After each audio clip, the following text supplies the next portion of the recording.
sana dunia,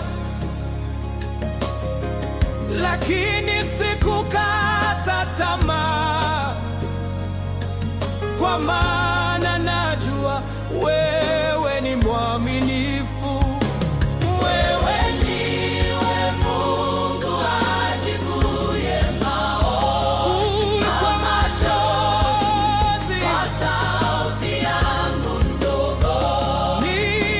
Nimekuja, moyo wangu nimeweka na kungojea, Bwana wangu.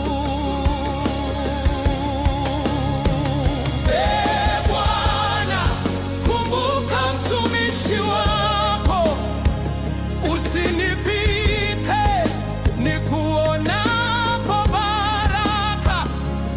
Kwa imani ninaona mtoto, nimepata jibu.